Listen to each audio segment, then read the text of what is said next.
Ինչ դժվարություններ եք հանդիպել թանգարանը ստեղծելու և ղեկավարելու ընթացքում։ Շատ լավ հարցեր։ Ինչ էստեղ տեսնում եք, սա 30 տարվա աշխատանքը, 30 տարի հավաքագրել ենք այս բոլորը։ Սա մի օրվա չի, երկու օրվա չի, մի ամսվա որ չի, մենք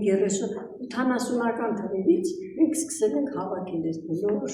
և վերջում մենք եղան Վառնայի իր տանը, որտեղ ինքը ապրում էր, և բերել իր ամբողջ մասունքները։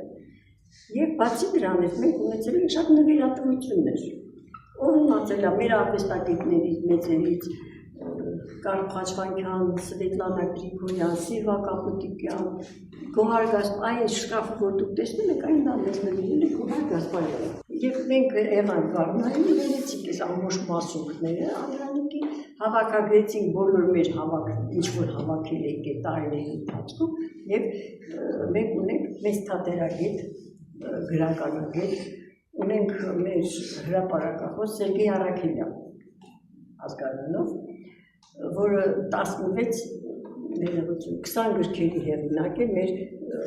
մեծերի մասին, անմահացրել է մեր բոլոր մեծերի, և այդ Սերգեյ Առաքելյան որպես թատերագետ, որպես թանգարանագետ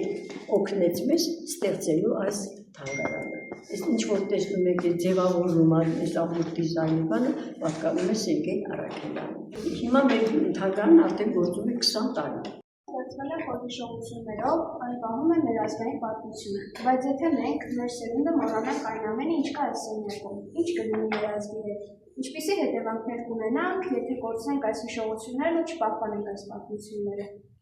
Գիտեք ինչ, ինչպես ասեցի, ազգը պահպանում է մշակույթով, լեզվով, ամեն երկիր ունի իր թանգարանները, իր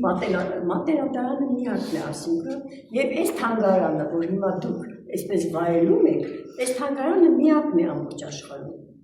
կարող եմ բացարձակ ասել, Անդրանիկի նվիրված թանգարան մենք չունենք ոչ միտեղ, և երբ որ մենք կորցնենք մեր հիշողությունները մեր պատմության մասին, մենք այլևս գոյություն չենք ունենալ։ Իսկ ձեր կարծիքով այսօրվա երիտասարդները որքան են տեղեկացված վիդայինների իրենց գործունեության մասին։ Ես գտնում եմ, որ երիտասարդները շատ հետաքրքրված են հիմա ավելի շատ վիդայիններով։ Ուղղակի հարկավոր է մի քիչ շատ աշխատել երեխաների հետ, որ կարողանանք ամեն ինչ իր տեղը գցել։